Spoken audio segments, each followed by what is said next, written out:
오늘부터 우리가 이제 창세기 강의를 시작하게 되었습니다. 그동안에 많은, 물론 성경을 전부 다 강의를 하지는 않았습니다만은 한 열 몇 번을 한 것 같습니다. 정확한 숫자를 당장 생각이 안 나네요. 우리가 작년에도 요한계시록을 또 해서 다 마쳤습니다. 그거는 이제 마지막에 대한 부분이죠.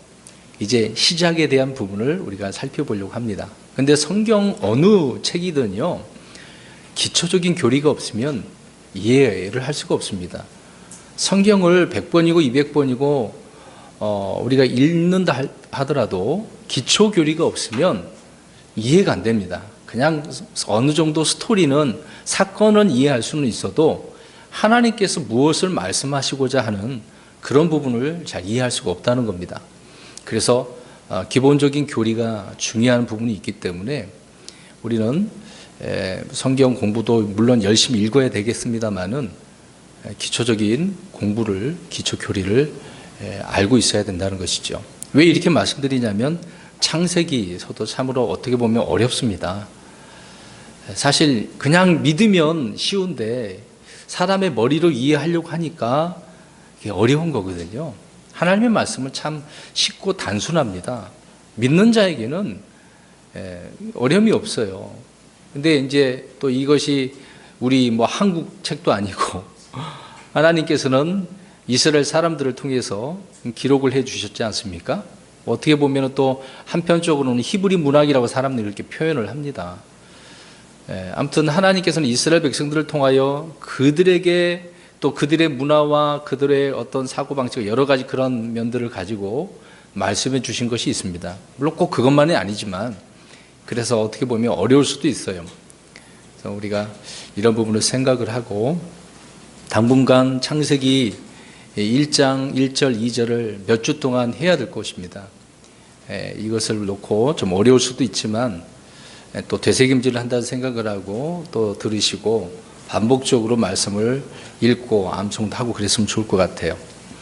오늘은 1장 1절 부분 중에 처음에 하나님께서라고 하는 부분만 살펴보려고 합니다. 먼저 서론적인 부분을 우리가 이해를 하려고 합니다. 창세기서가 도대체 무엇인가? 물론 우리 책 앞에 서문에 글이 쓰여져 있습니다. 기본적으로 그것을 읽으신 분들은 쉽게 어느 정도 창세기가 이렇게 기록되어졌고 하나님께서 이런 의도로, 목적으로 모세를 통해서 기록해 주셨구나라는 것을 알 수가 있습니다. 그런 부분이지만 그렇다고 해서 제가 자세하게 그것을 놓고 또 말씀을 드리지는 않겠습니다.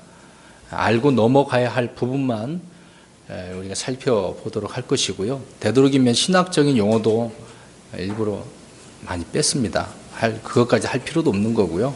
그냥 성경이 이런 의미는 뭔가 그런 부분만 살펴보려고 합니다. 먼저 우리나라 말로는 창세기, 물론 이제 한자도 그렇게 돼 있죠. 창세기 그러면 이제 세상을 만들다, 열다, 시작하다, 이제 그런 의미지 않습니까? 그래서 이 창세기라는 뜻은 시작 또는 기원이라고 하는 그런 뜻이죠. 영어로는 제네시스라고 합니다. 헬라어는 게네스 그렇게 표현하기도 하는데요.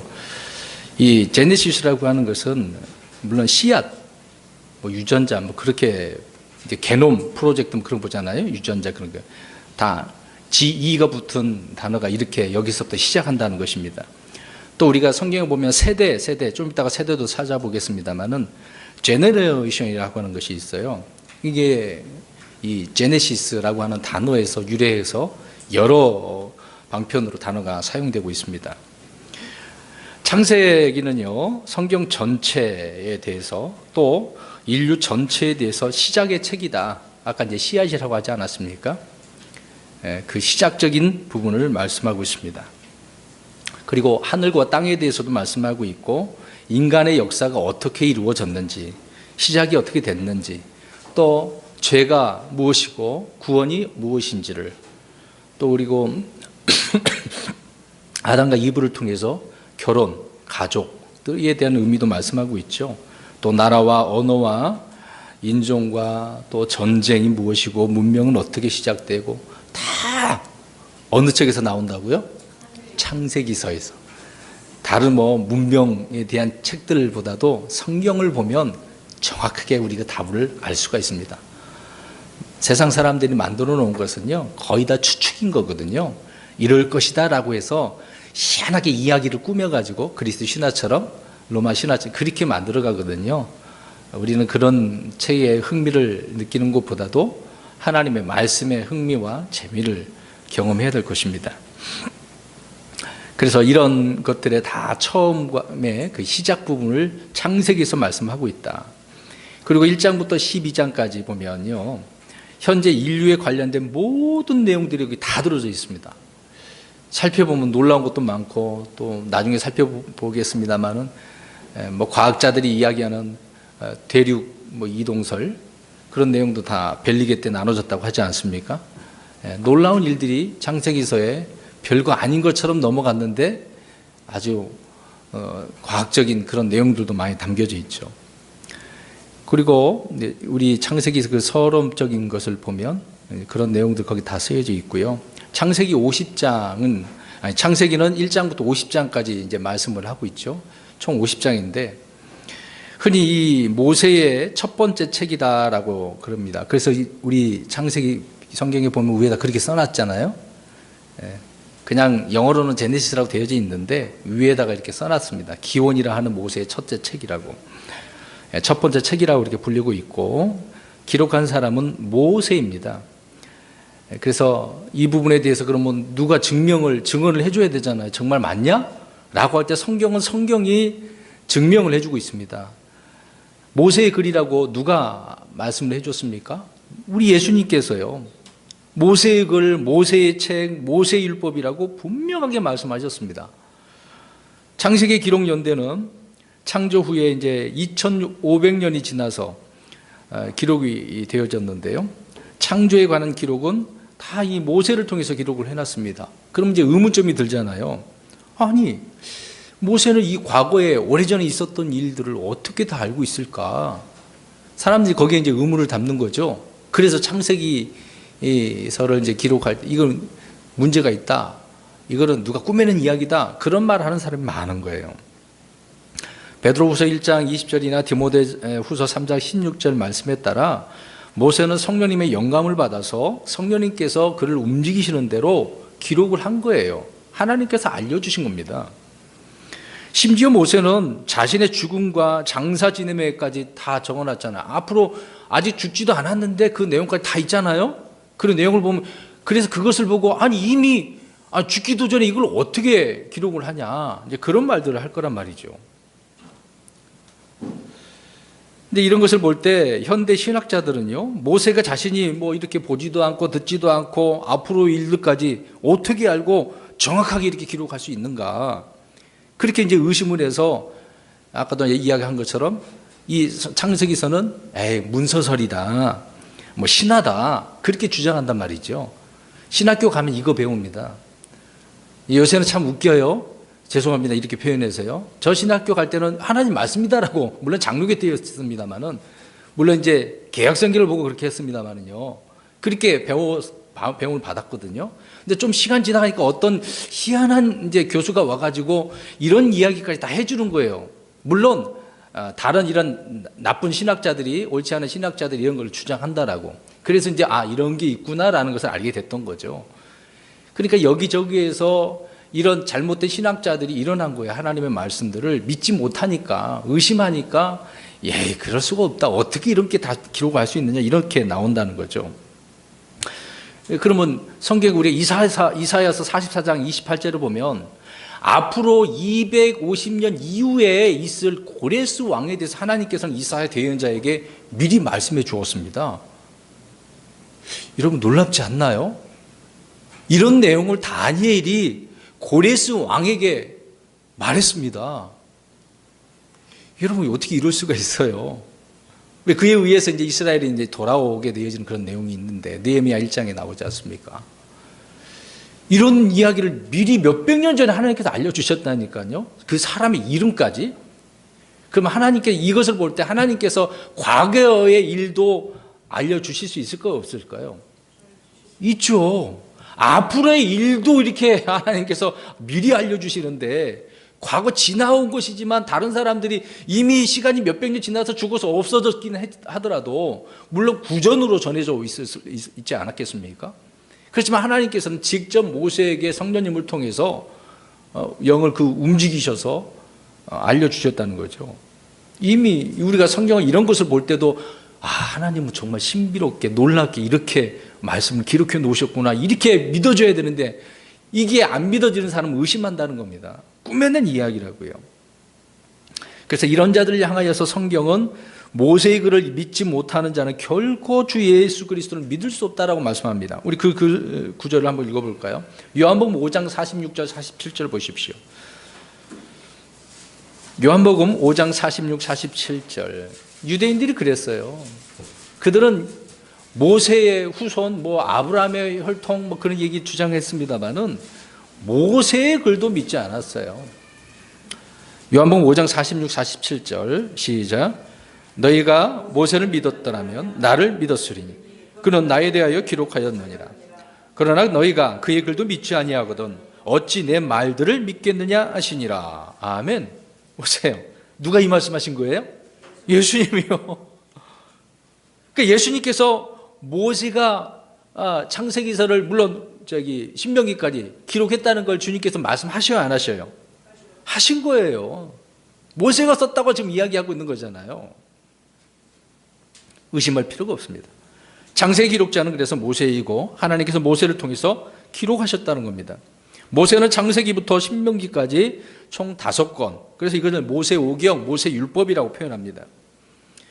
말씀드린 것처럼 창세기는 성경의 뿌리고 시작이라고 말을 하는데, 그것은 예수 그리스도께서 누구라고 지금 이야기해주고 있는 거예요? 하나님, 창조주 하나님이라는 거죠. 시작이신 분. 그래서 계시록 1장 8절에 나는 알파와 오메가요, 시작과 끝마침이다. 영원하신 분이죠. 창조뿐만 아니라 존재하는 모든 것이 다 누구로부터 시작되었다는 겁니까? 예, 우리 예수님. 예. 또한 창세기는 세대의 책이라고 말을 하는데 각 세대에 대해서 성경에 기록을 하고 있습니다. 이제 열 부분의 이제 세대가 나와요. 2장 4절에 하늘들과 땅의 세대들, 창세기 5장 1절에는 아담의 세대들, 6장 9절에는 노아의 세대들, 10장 1절에는 노아의 아들 셈과 함과 야벳의 세대들, 그리고 11장 10절에는 셈의 세대들, 11장 27절에는 데라의 세대들, 25장 12, 13절에 이스마엘의 세대들, 25장 19절에는 이삭의 세대들, 36장 9절에는 에서의 세대들, 37장 2절에는 야곱의 세대들, 이렇게 세대에 대해서도 구분을 해놓고 있습니다. 시작의 책이면서도 세대의 책이라고 말씀하고 있는 거죠. 그래서 이 세대란 말이 마태복음 1장 1절로 와서 누구와 연결됩니까?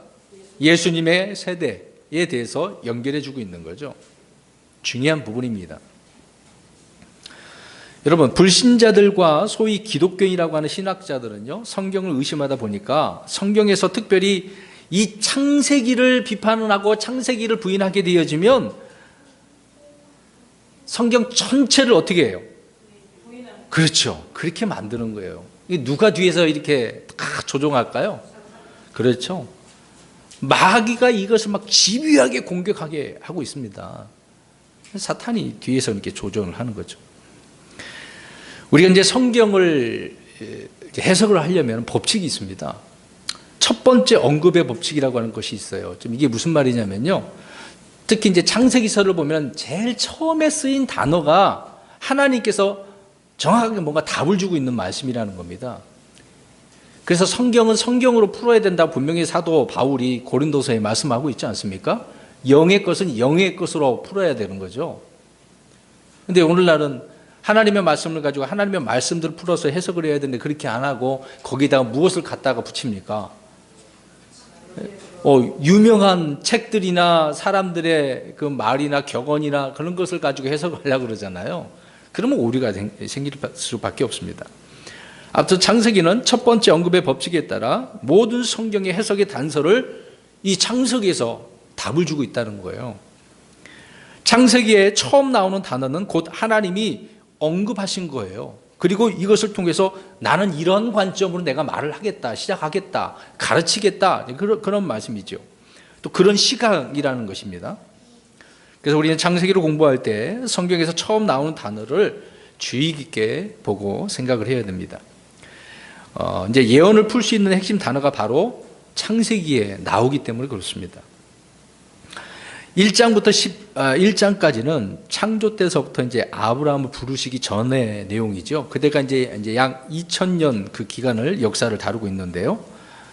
우리가 이제 아담부터 가인과 아벨, 셋, 에녹, 노아까지 이렇게 될 것이죠. 중요한 인물들과 중요한 사건들을 이 11장에서 기록하고 끝맺음을 맺습니다.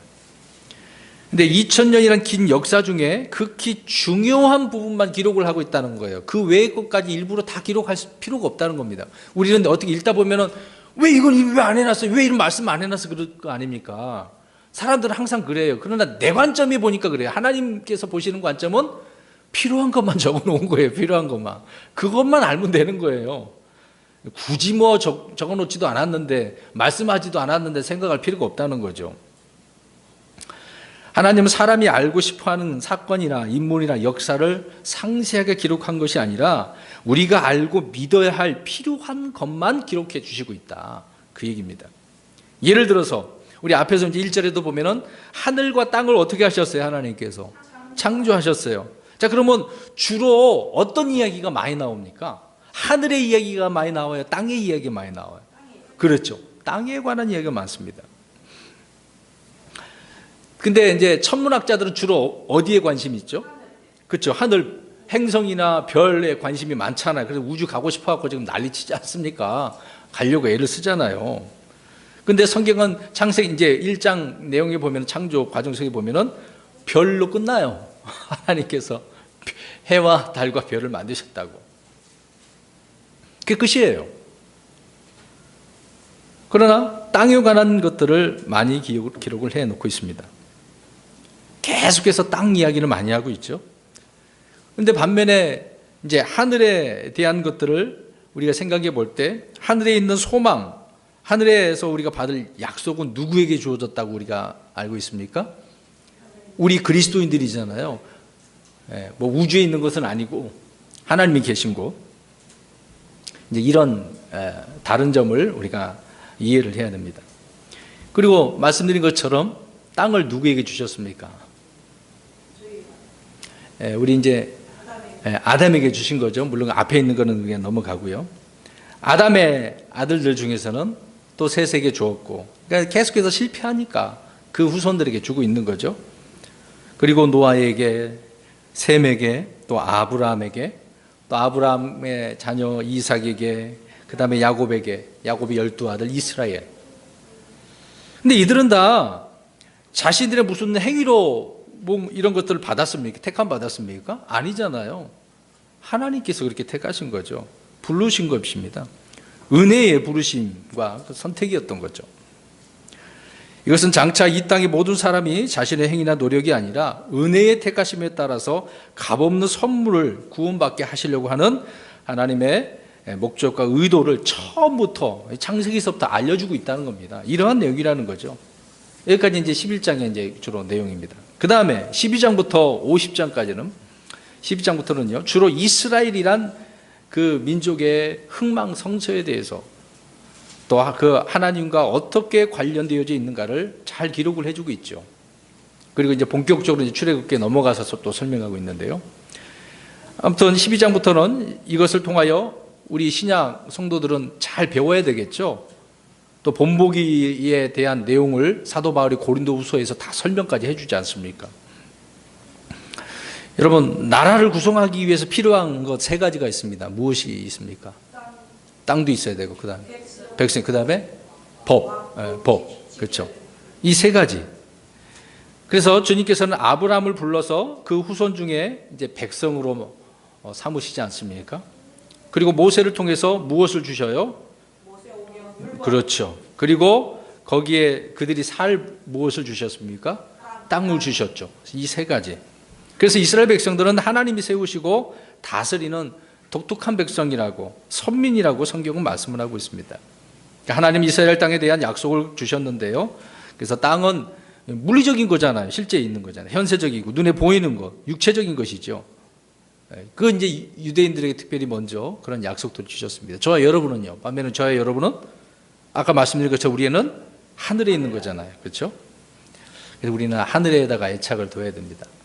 우리의 소망은 거기에 있는 거죠. 땅에 두어서는 안 됩니다. 그래서 예수님께서 요한복음 14장에 처소를, 맨션을 마련하신다고 그랬지 않습니까?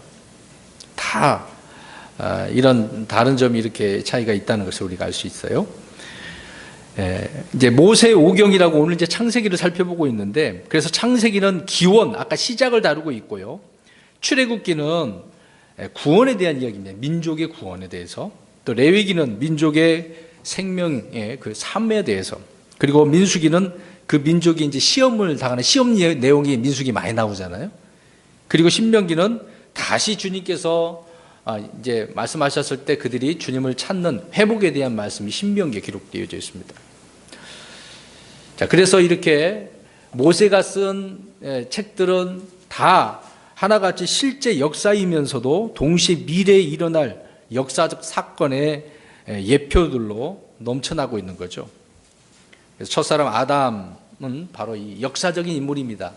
자, 혹시 여기 계신 분 중에 아담이 그냥 신화적인 전설적인 그런 사람이다, 그런 분 있나요? 다 이 아담은 실제적인 그런 사람이었다, 그 사람이었다. 다 그렇게 믿고 있잖아요. 그러면서도 이 아담을 이야기할 때 동시에 또 누구를 이야기할까요? 예수님, 그렇죠? 첫 번째 아담이고 예수님은 마지막 아담이라고 그래 이야기하지 않습니까? 마지막 아담의 모형입니다. 이분은 아담의 아내이면서 실제 역사적인 인물이잖아요. 동시에 누구를 예표할까요? 교회, 그렇죠, 교회. 동상 중앙에 있던 생명나무는 실제로 존재했던 나무입니다. 근데 이 나무는 또 계시록에 와서 누구라 그래요? 이제 이 요한계시록에 이제 생명나무에 대해서 나오죠. 예수님께 또 생명나무라고 잠언서에도 말씀하고 있으니까요. 지혜의 또 이야기를 하고 있죠. 선악을 알게 하는 나무의 실과는 사람들이 먹는 날에 반드시 어떻게 됩니까? 죽어요. 근데 죽었잖아요, 그렇죠? 이제 육체가 죽은 건 아니지만 쫓겨났죠. 이제 무엇을 또 이걸 설명하냐면 말씀을 어겼어요. 그래서 누구든지 율법을 범하는 순간 뭐가 되는 거예요? 어떻게 된다는 이야기예요? 죄가 되어서 죽는 거예요. 사망이 오는 거예요. 그래서 죄의 삭은 사망이라는 거예요. 그런 내용이에요. 그래서 창세기는 낳고 어떻게 해요? 죽어요. 낳고 죽고 낳고 죽고 낳고 죽고. 그래서 창세기 50장 끝부분에 요셉이 어떻게 돼? 어디에 묻지? 관 이야기가 나오는 거예요. 죽어서 묻히는 이제 장사되는데 죽었다는 그 얘기잖아요. 낳고 죽는 거. 그 얘기입니다. 율법은 죄인들에게 죄를 더하기 위해서 주어진 것이고요. 이 율법이 정죄와 사망의 일을 계속해서 이렇게 하고 있는 겁니다. 이 율법이라는 것이 이런 거죠. 그래서 창세기에 나오는 주요 인물은 성경 전체를 계속 연결해주고 반복적으로 설명을 해주고 있습니다. 그러니까 우리 뒤에 내용들을 보면은 창세기에 나온 인물들이 많이 나와요, 안 나와요? 많이 나온다니까요. 그냥 넘어갈 수가 없습니다. 그리고 성경의 중요한 인물 셋 그러면 어떻게 우리가 말할 수가 있죠? 우리 하나님, 사탄, 그리고 사람. 다 자유의지가 있잖아요, 다. 네, 그런 존재죠. 핵심 구절입니다. 창세기 1장 1절이요. 자, 이렇게 핵심에 대한 중요 인물을 이렇게 말씀한 의미는 예수 그리스도께서 하나님이시고 창조주라는 사실을 밝히 보여주고 있다, 그 얘기입니다. 그러니까 아담은 인류의 첫 조상이고 오실자의 표상이라고 또 말씀을 하고 있죠. 또 이 아담은 아내인 이브를 통해서 위해서 죽음을 선택하는 거잖아요. 그런 것처럼 우리 예수님도 어떻게 하셨습니까? 아내인 교회를 위해서, 그렇죠, 죽으신 거죠. 그래서 예수님은 마지막 아담이다 라고 고린도전서 15장에 말씀을 하고 있는 겁니다. 자, 그래 이렇게 창세기를 우리가 보면 성경이 대단히 이제 재미가 있고 하나님께서 왜 이렇게 기록을 해 놓았는가라는 것을 이해할 수 있다는 겁니다. 자, 이제부터는 성경을 찾아야 됩니다. 오늘 서론적인 것을 하고 하나님께서 이제 처음에 하나님께서라는 말씀을 살펴보려고 합니다. 자, 창세기와 요한계시록을 비교해서 우리 한번 보자고요. 자, 1장 1절과 2절은 하늘과 땅의 창조를 말씀하고 있죠. 그러면 계시록 21장에는 무엇을 말하고 있을까요? 새 하늘들과 땅의 창조를. 그 다음에 1장 28절에 보면 첫사람 아담이 땅을 지배하도록 했습니다. 근데 계시록 21장 5절에 보면은 누가 통치를 할까요? 마지막 아담이신 우리 예수님께서 땅을 통치하고 이제 지배하시는 거죠. 비교하는 겁니다. 그리고 창세기 1장 16절에 보면 해는 낮을 어떻게 하도록요? 다스리도록 주관하는 거잖아요. 근데 계시록 21장 23절에 가면은 해가 이제 더 이상 해가 없어요, 이제요. 누가 해니까? 그렇죠. 주님 빛이죠. 창세기 1장 5절에 보면 이제 밤이 나오잖아요. 근데 계시록 21장 25절에 보면 밤이 있어요, 없어요? 없어요. 밤이 없어요. 앞으로는 밤이 없어요. 우리 주님 오시면 나중에 그렇게 됩니다. 그리고 1장 10절에는 바다가 만들어져 있는데 계시록 21장 1절에는 바다가 있어요, 없어요? 자, 이 바다 이 얘기가 나오니까 이 지구에 있는 바다 그 얘기가 아니라는 거예요. 저 둘째 하늘 바다, 얼어져 있는 바다, 그걸 생각하시면 됩니다. 그리고 하나님께서 아담의 몸에서 누구를 만드셨죠? 이브, 여자를 만드셨어요. 근데 하나님께서 예수 그리스도의 몸에서 누구를 나오게 하셨어요? 누구를 만들었죠? 예수님을 통해서는 그렇죠, 교회죠. 예, 교회.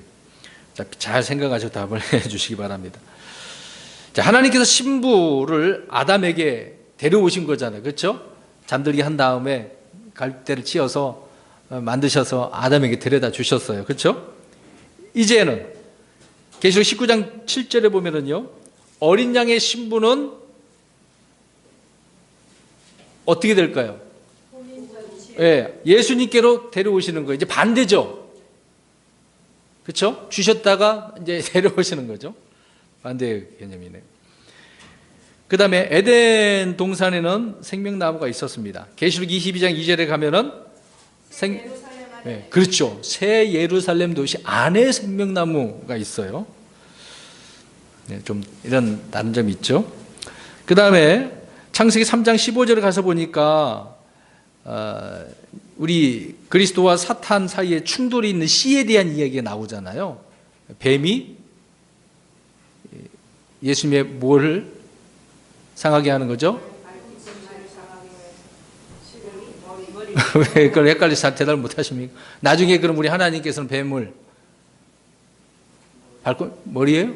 예, 발꿈치하고 머리 잘 순서 바뀌지 않도록 잘 하세요. 자, 이때 충돌이 되었던 부분인데, 근데 이런 충돌되었던 사탄을 나중에 계시록 20장이 어떻게 합니까? 그렇죠. 불었어요. 최종적으로 이제 갇히게 되고 불어서 넣어집니다. 3장 23절 24절에 보면 결국 죄를 지은 아담과 이브가 어떻게 됩니까? 에덴 동산에서. 그렇죠. 이제 에덴 동산은 언제든지 주님을 만날 수도 있는 그런 자들이었는데 죄를 짓고 쫓겨났어. 주님을 볼 수가 없어요. 근데 계시록 22장 4절 가서 보니까 이제 주님의 얼굴을 보는 거예요. 그렇죠. 그리고 계시록 12장 1절부터 4절 보면은 도시를 바라보는 장면이 나오거든요. 근데 계시록 21장 보면은요, 신자들은 한 도성에 이제 바라보는 게 아니라 새 예루살렘 도시에서 살아요. 거하는 거예요. 바라보는 게 아니고 이제 살아요. 그리고 창세기 22장 7절에 보면 양에 대한 얘기가 나오죠. 이삭 얘기가 나오죠. 근데 계시록 22장 3절에서 보면은 그 어린 양께서 무엇을 하십니까? 아무튼 이삭이 어린 양이 어디 있습니까? 라고 이제 물어보잖아요. 근데 그 어린 양이 어떻게 하신다고 나중에 22장 3절 가서 보세요. 네. 그 어린 양께서 다스리시는 그런 부분을 알 수가 있습니다. 그리고 창세기 3장 1절에 보면은 사탄이 거짓말을 처음으로 하죠. 거짓말하는 자들은 안 된지 주님께서 가만두진 않는데, 계시록 21장 27절에서 가보면은 나중에 이제 거짓이 있을까요, 없을까요? 없어요. 그러니까 시작과 끝을 보면 얼마나 차이가 엄청나게 나는지를 우리가 알 수 있는 부분입니다. 그 다음에 좀만 더 해야 되겠네요. 니무롯이라고 하는 자가 바벨론을 이제 세우게 되잖아요. 근데 그 바벨론이 계시록 17장에서 19장까지 어떻게 됩니까?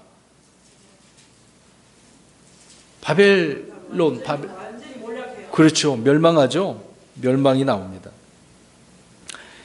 그리고 창세기 3장 1절에 죄는 사망을 가져다 주고 한다고 하는데, 계시록 21장 4절을 보면 더 이상 사망이 있어요, 없어요? 없어요. 이런 내용이 되어져 있습니다. 계속 하자니 시간이 많이 갈 것 같고, 뭐 문들이 창세기에서는 닫혔는데 계시록에서는 열리고, 낙원이 이제 잃어버렸는데 낙원을 다시 회복해 주시고, 그런 내용이 말씀이 있습니다. 이런 내용들은 차차 우리가 가면서 살펴보도록 하겠습니다. 이렇게 계시록과 비교해 보니까 시작과 그 결말이 엄청나죠. 또 창세기서에서는 그리스도에 대해서 많이 예표를 하고 있습니다. 창세기 1장 3절에 보면은 뭐가 있으라라고 그랬어요. 말씀하시면서 빛이 있으라. 근데 요한복음 1장 4절에 보면은 그 빛이 누구예요? 예수님이죠. 그 빛이, 말씀하신 그 말씀과 빛이 누구라는 걸 말씀하고 있는 것입니다. 마지막 아담이 누군지를 아담을 통해서 설명해 주고 있고요. 여자의 씨에 대해서 또 주님이 누가복음 또 말씀하고 있습니다. 아벨과 노아의 홍수와 또 멜기세덱에 대해서도 또 설명하고 있고요. 또 이삭은 약속의 씨에서 나아야 되는 것을 설명하고 있습니다. 그리고 또 이삭은 죽었다가 어떻게 자라고 예표할 수 있습니까? 죽었다가 살아난 거잖아요. 물론 실제 죽인 건 아니지만 죽었다 살아난 거잖아요. 전 생애가 예수 그리스도를 예표하고 있다. 뭐 어린 양이나 또 야곱의 사닥다리, 사실 그것도 예수님을 예표하고 있는 겁니다. 요한복음 1장 51절에요. 그 다음에 마지막 37장부터 50장까지는 요셉에 대한 이야기가 굉장히 길죠. 왜 이렇게 길게 나올까요? 그 내용들을 보면 다 우리 예수님에 대한 이야기입니다. 아버지에게 사랑을 받았죠. 우리 예수님도 아버지에게 사랑을 받았잖아요. 근데 형제들에게 미움을 받아서 고난을 받아 이제 팔려가죠. 근데 팔려갔는데 누명 쓰고 어떻게 됩니까? 감옥에 갇히죠. 근데 시간이 한참 지나서 이제 뭐 기근 일로 있어서 이제 형제들과 만나게 재회하게 되어지죠. 그렇지만 요셉은 그들을 원망하지 않고 선히 대하죠. 그리고 그렇게 영접을 했습니다. 그러니까 형제들이 엎드려서 누구라고 이렇게 높이죠? 그렇죠. 우리 주님이 누군가를 잘 보여주는 것입니다. 그리고 요셉은 온 세상이라고 하는 이집트를 어떻게 합니까? 다스리죠. 네. 그렇기 때문에 요셉이 철저히 우리 예수님에 대한 예표를 하고 있다라는 것입니다.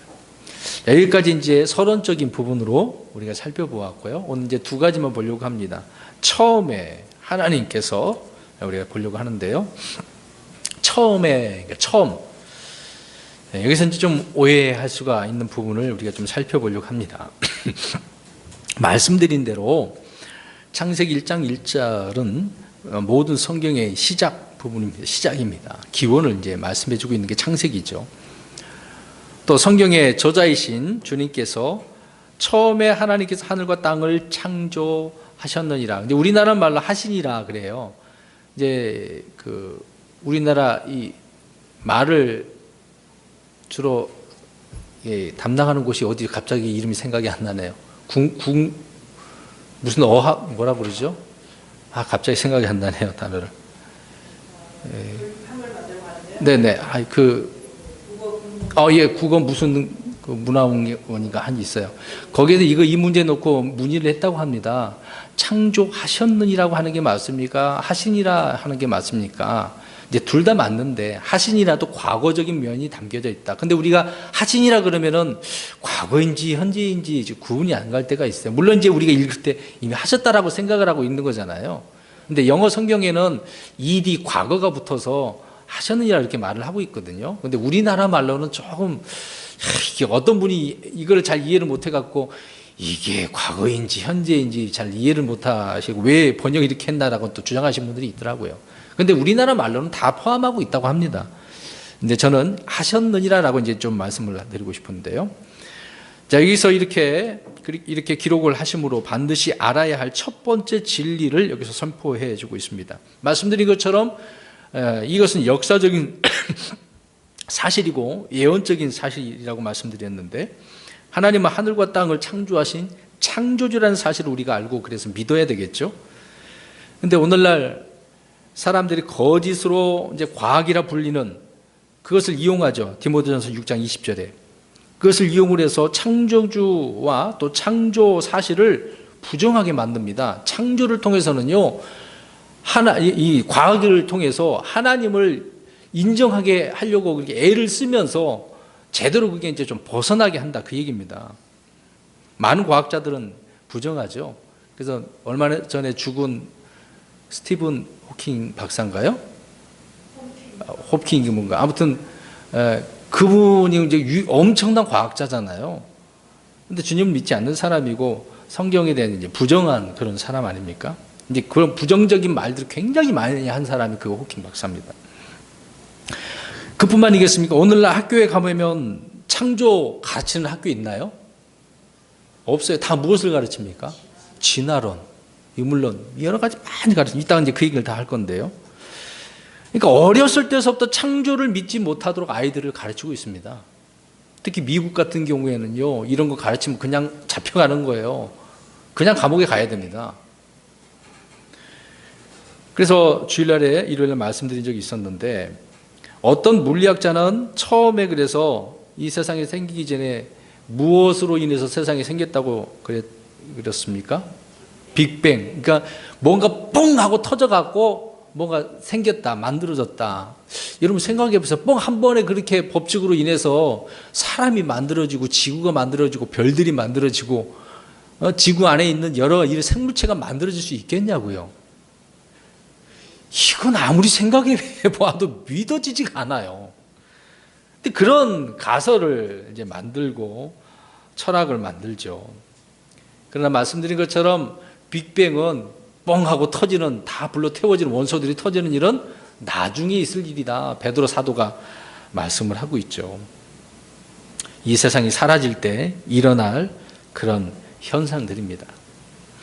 창세기 1장 1절의 말씀에 사실은 아담 이후에 거의 모든 사람들에게, 그래서 이런 일이 있었다는 것을 아담을 통해서 그 자식들이 태어날 거 아닙니까? 야, 하나님께서 이렇게 창조하셨다? 근데 내가 잘못해갖고 에덴에 있다가 쫓겨났다? 그런 말 다 왜 안 했겠어요? 그런 이야기 다 했겠죠. 알려져 있었겠죠. 계속해서 그 후손들에게도 구전을 통해서, 이런 말들을 통해서 전해졌을 거란 말입니다. 그런데 그러한 내용들을 지금 하나님께서는 모세를 통해서 그 창조 모든 과정들을 글로서 기록하게, 책으로 만들게 하셨다는 것입니다. 이 책 한 권에다가, 창세기에다가 이런 내용들을 다 기록하게 해줬으니 놀랍지 않습니까? 그런데 오늘날 불신과 의심에 가득 찬 그 학자들이 말씀드린 것처럼 그 당시에 이집트가 엄청난 문명을 이루고 있었기 때문에, 이집트 문명 있잖아요. 그거에 영향을 받아서 이렇게 뭔가 만들어졌다, 그런 신화다, 그렇게 이야기를 합니다. 그러나 그것이 아니라 하나님께서 모세를 직접 불러서 하나하나 알려주셔서 기록한 거란 이야기예요. 믿으십니까? 네. 그래서 우리는 성경을 통해서 주님께서 불러주신 그대로 또 그 말씀 그대로 들을 수 있고 믿는 것이죠. 1절을 잘 보시기 바랍니다. 이 1절 말씀 누가 모세에게 알려준 게 아니잖아요. 하나님께서 알려주신 것입니다. 그렇기 때문에 세상 어떤 사상이나 이론은 필요 없는 거죠. 하나님께서 알려주신 것이니까. 말씀드린 것처럼 그래서 하나님은 우리가 반드시 알아야 할 내용을 이렇게 선포하시고 듣고 믿고, 그것밖에 우리가 할 일이 뭐가 있겠습니까? 그냥 이렇게 기록해 주신 것을 믿는다는 그 자체가 엄청난 믿음인 거죠. 이게 큰 믿음이에요. 이게 어떻게 믿어집니까? 사실상 눈에 보이지 않는 이런 사실들을요. 우리가 알아야 할 것들, 믿어야 할 것들, 이런 사실들을 우리가 보는데요. 자, 이렇게 처음에 하나님께서 창조했다라고 하는 부분을 좀만 더 생각해 보면 몇 가지 이론들을 좀 말씀드리려고 합니다. 이것이 우리 주변에 너무도 이렇게 많이 접해져 있고 경험되어져 있고 우리가 학교에서 배웠던 이야기들이거든요. 자세하게 다루지는 않겠지만 여러 가지 그 이론들을 잠깐 말씀을 드리면서 하나님께서 이 1절을 통해서 그거 잘못했어! 라고 이렇게 알려주신다는 것을 말씀드리려고 합니다. 첫 번째로 우리는 하나님이 살아계신다는 것을 믿어야 안 믿어요? 신이 있다는 것을 믿잖아요. 근데 신이 없다라고 하는 사람이 있어요, 없어요? 있어요. 시편 14편 1절에 어리석은 자들은 그 마음에 하나님이 없다라고 하고 있지 않습니까? 근데 지금 창세기 1장 1절에 누가 창조했다고요? 하나님께서. 지금 여기 하나님이 계시다고 이야기하고 있잖아요. 무신론이 잘못됐다고 이야기하고 있는 거죠. 뭐 다른 건 뭐 말할 필요가 뭐 있겠습니까? 그 다음에 다신론이 있어요. 다신론. 뭐 굉장히 많네요. 신이 많이 있다는 그 얘기입니다. 근데 성경에는요, 하나님 한 분, 하나, 한 주, 하나, 한 하나님만 계시다고 말씀하고 있습니다. 근데 그 분이 이제 삼위일체죠. 그러나 이 세상에는 신들이라 불리는 존재들이 얼마나 많습니까? 우리 지나가다 보기만 해도 신 많죠. 제가 이제 동남아권 네팔, 태국 가봤거든요. 특히 이제 네팔 가보면은요, 그 골목마다 그들이 뭘 세워놓은 것이 있어요. 그들 신들. 막 그 음란한 그런 외형들 그런 것이 있고, 곳곳마다 집에다가도 다 그런 신들이 있습니다. 뭐 중국 가도 우리가 그런 거 많이 보잖아요. 과거에 뭐 우리나라도 마찬가지겠습니다만. 시편 82편 6절 7절에 내가 말하기를 너희는 신들이라 너희는 다 지극히 높으신 이의 아이들이 하였으나 너희는 사람들같이 죽을 것이요 통치자들 중에 하나같이 넘어지리로다. 신들이라 이렇게 불려졌는데 어떻게 된대요? 사람들같이 죽는데요. 죽는다고, 넘어진다고, 심판받는다고, 멸망받는다고 말씀을 하고 있는 겁니다. 이게 다신론이 그래서 맞다, 틀리다. 틀리다라고 지금 1절에 말씀을 하고 있는 거라는 거죠. 하나님 한 분밖에 없어요. 하나요. 한 주요. 그 다음에 진화는 우리가 특히 여기에 많이 빠져 있죠. 뭐가 이제 점점 더 시간이 흘러서 뭐가 변화되는, 진화되는 그것을 이제 진화론이라고 하는 거잖아요. 그런데 1절 말씀을 통해서 과학자들 그런 것을 가르치는 자들이 잘못됐다고 말씀을 하고 있습니다. 자, 보세요. 무엇을 하늘과 땅을 만들었을 때 창조입니까? 진화입니까? 창조예요. 하나님께서 만드신 거예요. 말씀으로 있으라 하니까 있는 거죠. 창조되었다고 말씀하고 있습니다. 창조물이 진화물이 아니죠. 예수 그리스도께서는 마가복음 13장 19절에 대환란에 대해서 이제 말씀을 하실 때 이렇게 말씀하셨습니다. 우리 눈으로 한번 확인해 보겠습니다. 예수님께서 친히 오셔가지고 이거에 대해서 이야기를 해주셨어요. 마가복음 13장 19절. 예수님은 정확하게 내가 진화한 게 아니라 시킨 게 아니라 창조했어 라고 말씀하고 있습니다. 13장 19절 시작.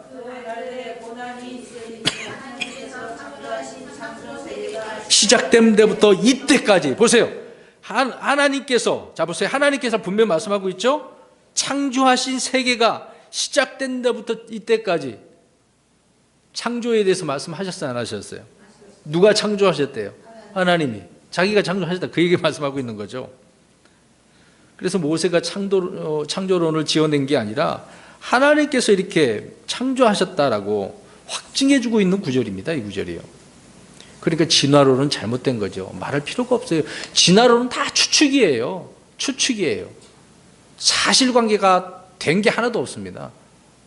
거짓말입니다. 그 다음에 어떤 이론이 잘못됐냐면 범신론. 뭐 이건 쉬워요. 범신론이라고 우리 많이 불교에서 많이 사용하는 겁니다. 자 보세요. 이것도 뭐가 될 수 있어요? 이것도 뭐든지 다 신이 될 수 있는 거예요. 만들면 다 신이야. 뭐 살아있는 거든 뭐 죽어있는 거든 다 신이라고 이렇게 하는 게 범신론입니다. 쉽게 말을 해서. 그래서 이제 이 범신론이 이런 물질 속에 하나님과 물질이 뭐 원래 하나야. 그래서 신이 될 수 있어. 그런 얘기가 되는 거예요. 그러나 분명히 그런 것이 아니라 하늘과 땅을 하나님께서 창조하셨다고 말씀을 하고 있는 겁니다. 그 다음에 유물론이라고 하는 것이 있는데요. 이것은 무슨 말이냐면 물질이라는 것이 있어요. 예를 들어서 이제 이런 물질이 있는데 이런 물질은 오래전서부터 어떻게 있었다 그 얘기입니다. 본래 그렇게 설명을 하는 거죠. 아니 이제 영원 전서부터 본래 존재했던 것이 아니 어떤 시점에 제가 잘못 말을 했어요. 어떤 시점에 아까 이제 빅뱅 이론처럼 딱 이렇게 생긴 것처럼 말을 한다는 것이죠. 이거는 그리스 철학자들이 이제 그런 가설을 만들어 놓고 이런 철학의 내용들을 가르쳤던 거죠. 요한복음 1장 1절과 요한일서 1장 1절에 말씀을 하고 있는데 요한일서 1장 1절을 우리 한번 읽어보도록 하겠습니다.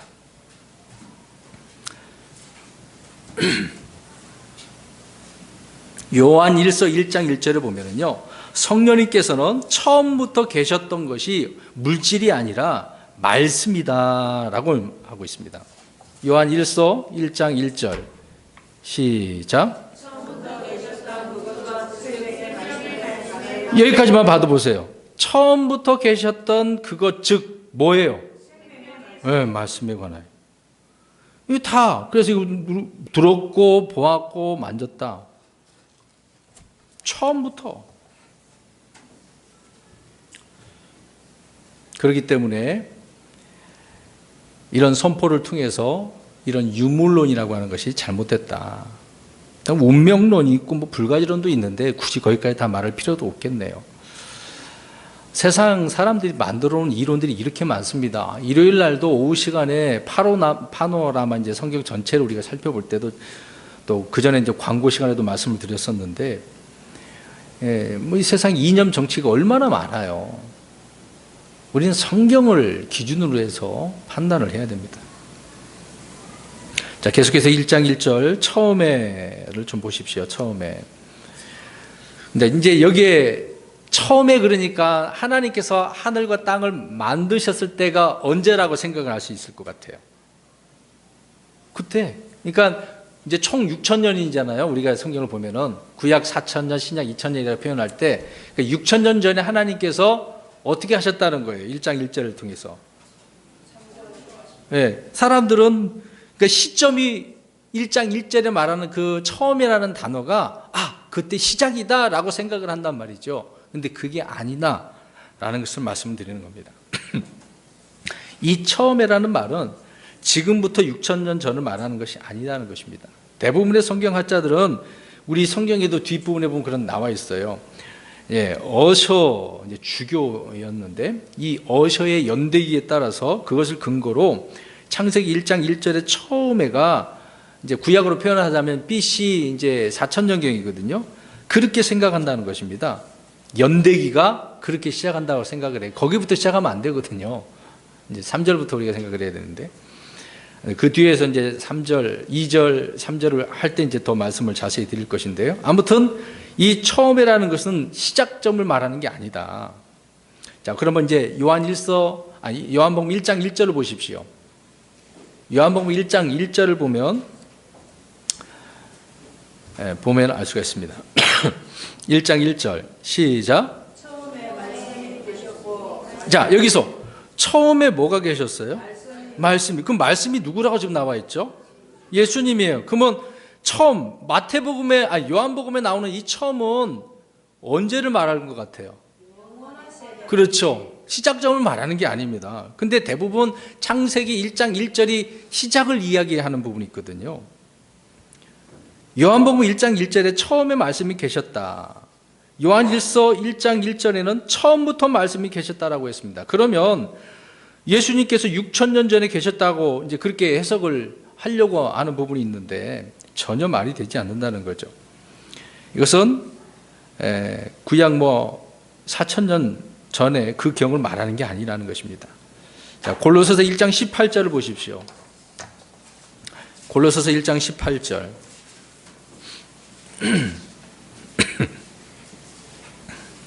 골로새서 1장 18절입니다.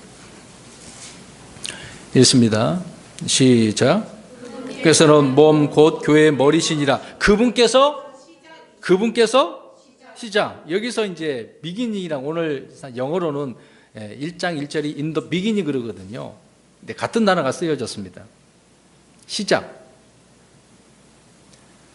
골로새 1장 18절에 이 말씀을 창세기 1장 1절과 이제 대입을 시켜서 이제 보시기 바랍니다. 그러니까 처음에 하나님께서 그렇게 했잖아요. 이 말은 예수 그리스도 안에서 하나님께서 그렇게 말씀하셨다. 그런 말씀입니다. 그러니까 우리 주님께서 친히 자신을 시작이시다. 그것을 이제 선포해 주는 것이 창세기 1장 1절 말씀이라는 거죠. 우리가 또 알다시피 계시록 1장 8절에도 나는 알파와 오메가요 시작과 끝마침이다 라고 말씀하고 있습니다. 이렇게 신약 성경에서도 반복적으로 설명을 해주고 있는 것이죠. 아무튼 예수 그리스도 안에서 하나님께서 하늘과 땅을 창조하셨다라고 하는 말이라는 거죠. 1장 1절이. 이해되셨습니까? 네. 그래서 요한복음 1장 1절부터 3절은 창세기 1장 1절을 완벽하게 설명을 해주고 있는 거죠. 우리 다시 한번 요한복음 1장 1절부터 3절까지 읽겠습니다. 계속해서 들어보십시오. 요한복음 1장 1절부터 3절까지 시작. 처음에 말씀이 계셨고 말씀이 하나님과 함께 계셨으며 말씀이 하나님이셨더라. 바로 그분께서 처음에 하나님과 함께 계셨고 모든 것이 그분에 의해 만들어졌으니 만들어진 것 중에 그분 없이 만들어진 것은 하나도 없었더라. 아멘. 네. 여기에 답을 다 설명을 해주고 있어요. 앞에 우리 읽은 골로새서 1장 16절에 18절 역시 창세기 1장 1절의 처음에와 완벽하게 그래서 설명을 해주고 있는 거죠. 그러니까 시작이란 말은 우리 주 예수 그리스도를 지금 묘사하고 있는 내용의 말씀이라는 거죠. 처음이라는 이 시작이라는 단어가요. 예수 그리스도는 그래서 처음이고 시작이다 그 말입니다. 근데 여호와 증인들은 어떻습니까? 예수님이 어느 시점에 시작되었다라고 합니다. 그러면 어느 시점에 시작됐다는 것은 영원한 분이라는 거예요? 아니라는 거죠. 창조주 하나님이 아니라는 것입니다. 만들어졌다는 이야기잖아요. 여호와 증인들. 그래서 여호와 증인들은 그리스도를 안 믿습니다. 우리 예수님은 참 하나님으로서 시작도 없고 끝도 없는 분이라고 말씀을 하고 있죠. 그런데 성경은 예수님을 일컬어 지금 시작이고 마지막이고 처음이고 나중이고 알파와 오메가라고 말씀하고 있습니다. 왜 이렇게 말씀을 하고 있습니까? 무엇 때문이겠습니까? 말씀드린 것처럼 하나님 모든 것이 그분 안에서 시작되었고 그분으로 말미암아 존재하고 말미암고 통하고 그런 의미에서 예수 그리스도가 시작이다라고 말씀을 하고 있는 것입니다. 그래서 이 처음이라는 단어를 지금 계속 설명하고 있는 거 이걸 이해를 잘 해야 된다 그 얘기입니다. 오해를 하지 말자는 거예요. 요한복음 1장 1절에 영원하신 시작이신 처음이신 그 예수님 말하고 있는 것처럼 창세기 1장 1절도 지금 그렇다 그 얘기입니다. 근데 시작이라고 하는 시간의 개념적으로 시작인데 그걸 말하는 게 아니다 그 얘기죠. 오해를 하지 말자는 겁니다. 골로새서 1장 16절에서 17절을 보면 중발절부터 보면요. 모든 것이 그분에 의해 창조되고 그분을 위해 창조되었노라. 또 그분께서는 모든 것보다 먼저 계시고 모든 것은 그분으로 말미암아 존재하느니라. 앞에 말씀드린 내용이죠. 그러니까 뭐 시간이나 공간이나 어떤 물질과 생명, 눈에 보이는 것, 보이지 않는 것, 그 모든 것이 다 누구로부터 시작을 했다?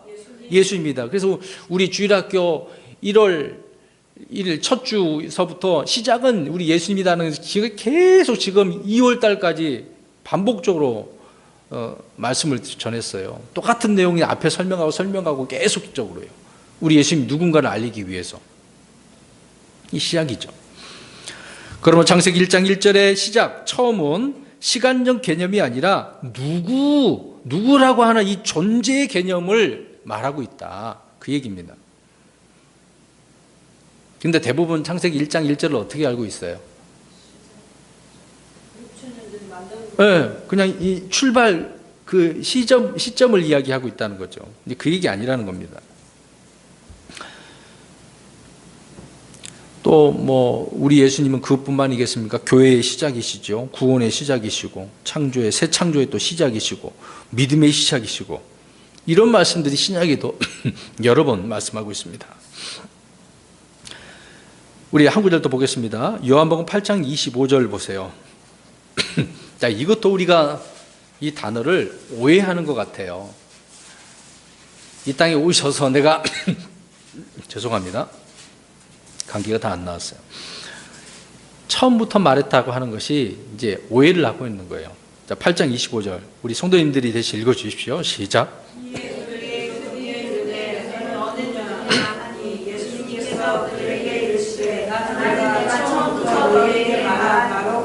아멘. 자, 너는 누구냐라고 유대인들이 물어봤어요. 근데 예수님께서 뭐라고 답변하셨어요? 처음부터 너에게 말한 그야. 근데 여기서 이 처음이 뭐라고 그래서 이 땅에 딱 오셔서 공생의 시점부터 그 말한 그분을 얘기할 것 같아요?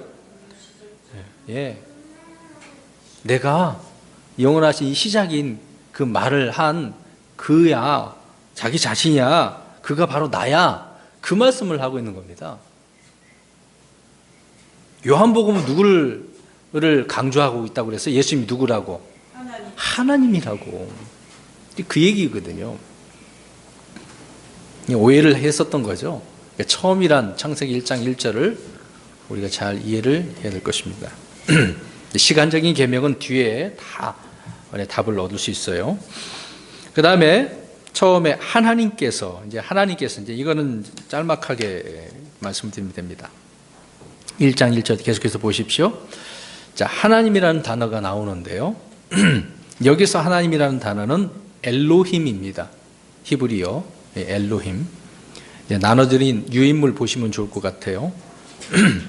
근데 먼저 말씀드리기 전에 엘로힘, 여호와 이제 말씀드릴 건데요. 이 책자 서울 구로 진리침례교회에서 나오는 책 인쇄물입니다.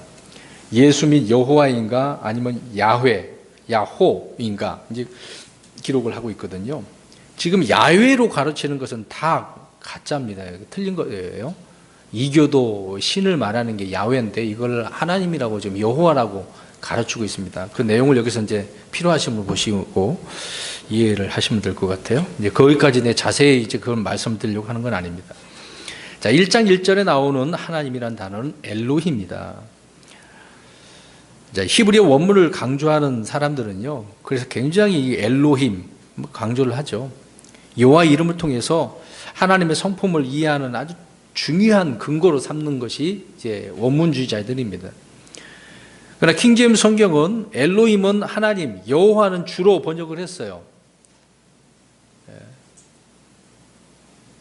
쉽게 번역을 했습니다. 이해하기 쉽게. 이제 발음으로는 비슷한 것 같은데 이제 눈으로 보면은 철자를 보면 좀 다르죠. 그래서 주로 이렇게 번역을 하고 합성어를 이제 포함을 해서 7번만 여호와로 이렇게 나오고 나머지는 다 주로 이렇게 해놨습니다. 근데 우리가 옛날에 보던 성경은 엘로힘은 하나님으로 번역을 했고 여호와는 그냥 여호와로 해놨어요. 그러니까 일부만 번역한 것이죠. 그래서 잘 이해할 수 없는 부분이 하나님이 누군가를 이해할 수 없게 만들어 놓은 것입니다. 유인물을 보시면서 들으시면 좋을 것 같아요. 거기 써놨습니다만은 하나님을 표현하는 이런 히브리 표기법은 몇 가지라고 지금 해놨습니까? 거기 써놨잖아요. 아니, 히브리 표기법은 4가지라고요. 하지만 히브리의 발음은 엘로힘과 아도나이 몇 가지 있다? 2가지 있다. 표기법은 몇 개? 4개인데 발음은 2로 한다. 자, 이렇게 보시면 되겠습니다. 표기는 보십시오. 왼쪽에 표기 보면은 아도나이, 엘로힘. 근데 여기를 YHWH 있잖아요. 이게 여호와 발음 밑에는 또 다르게 이제 여호위, 여호비 그렇게 발음을 합니다. 야훼가 될 수가 없어요. 근데 발음은 어떻게 한다고요? 아도나이는 아도나이로, 엘로힘은 엘로힘으로. 근데 여호와와 여호위는 아도나이, 아도나이라고. 근데 킹제임스 성경은 좀 이게 영어를 좀 모르시는 분은 죄송한 이야기인데 가운데 보십시오. 영어 킹제임스 성경을 보면은 아도나이는 L자를 대문자로 하고 ORD는 소문자, 이 로드. 아도나이를 이렇게 표현한 것이죠. 근데 엘로힘은 G, 대문자 G에 소문자 OD, God 이렇게 한 거고, 그 다음에 첫 번째 여호와와 두 번째 여호와 B는 아도나이 아도나이인데 대문자 LORD, 로드로 되어 있습니다. 근데 대문자 GOD, 갓은 아도나이. 그럼 똑같이 로드, 가드. 그럼 발음은 어떠세요? 두 가지로 발음되잖아요. 근데 지금 표기는 다 같아야 달라요. 네 개로 다르죠. 근데 흠정적 성경도 그래서 구분을 지어놨습니다. 그냥 고딕체로 첫 번째 칸, 두 번째 칸 보십시오. 주하고 하나님, 엘로히는 하나님이잖아요. 근데 이제 밑에 여호와 나왔을 때는 어떻게 되어 있습니까? 진한 주자에다가 진한 하나님으로 되어져 있어요. 근데 개역 옛날 보는 성경은 이게 구분이 좀 안 된 부분이 있습니다. 이렇게 정확하게 킹제임스 성경은 하나님이 어떤 분이라는 것을 표기를 잘 해놓은 것이라는 것이죠. 그래서 하나님이 누군지를 분명히 알 수가 있습니다. 발음 문제의 부분에 대해서 우리가 잘 이해했으면 좋겠습니다. 자, 여기 보세요. 자, 그럼 이제 제가 무엇을 말하는지 맞춰주셔야 돼요. 눈. 어떤 눈을 말할 것 같아요? 우리 한국말로 표현하자면 눈 그랬어요. 그럼 어떤 눈을 제가 말하는 것 같아요? 하늘에서 내리는 눈입니까? 제가 보는 눈입니까? 예, 저는 보는 눈은 얘기했는데 내리는 눈을 생각하시는 분이 있을 거 아니에요. 그렇죠? 이런 걸 생각해 보면 하나님 주의 이름도 우리가 잘 이렇게 이해를 해야 된다. 이제 발음은 들으면은 하나라고 생각할 수도 있잖아요. 근데 이제 필자를 보면은 어떨 때 이런 하나님이 이렇게 표현하고 있는가 알 수 있다는 것입니다. 이 부분에 대해서 유인물을 그냥 보시면은 답이 나올 것 같고요. 더 제가 이 부분에 대해서 설명하면은 헷갈릴 것 같습니다. 한 구절만 좀 보겠습니다.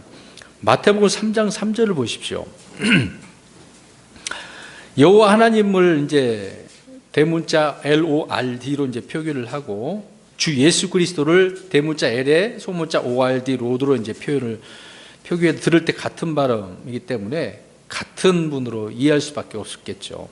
근데 읽어봅니다. 마태복음 3장 3절 시작.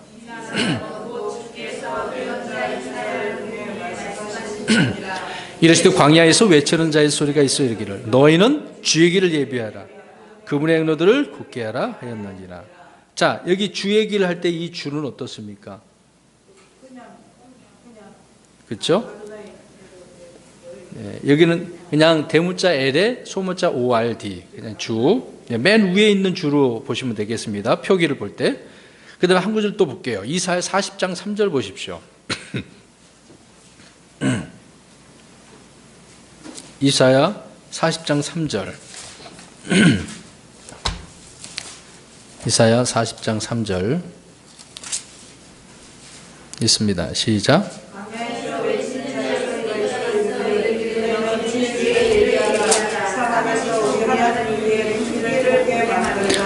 아까 마태복음 3장 3절의 주하고 여기 주하고 어떻습니까? 네. 다르죠? 근데 구약에 이렇게 있는 말씀을 신약에 와서 이걸 인용했단 말이죠? 그럼 그분이 누구냐 이 말이죠. 구분을 딱. 그렇죠. 주 하나님, 주 여호와 하나님이라고요. 여호와를 말씀하시는 네. 친한 주를 쓰고. 네.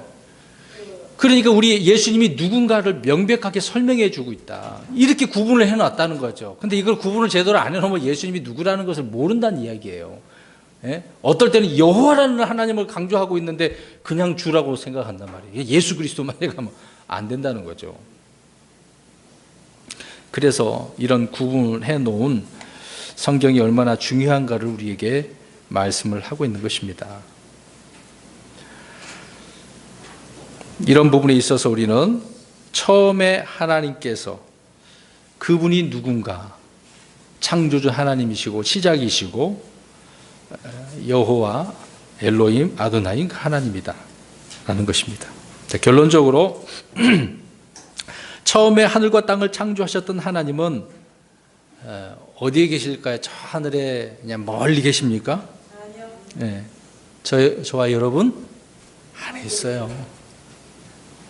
승천하셔서 끝난 게 아니라 물론 하늘에도 계시고 우리 안에도 계시고 초월하신 그런 하나님이시죠. 그런 하나님을 우리가 믿고 또 섬기는 것입니다. 또 그런 하나님을 지금 우리가 배우고 있는 거죠. 오늘 여기까지만 우리가 살펴보고 다음 주에는 하늘과 땅을 창조하셨느니라를 살펴보려고 합니다. 좀 이제 어려울 수도 있고 막 성경을 더 찾아야 되기 때문에 지금 이것도 지금은 신학적인 거 다 뺐어요. 할 필요도 없고 어려운 말 넣을 필요도 없습니다. 그래서 쉬운 것만 찾아서 추려서 정리를 해서 말씀을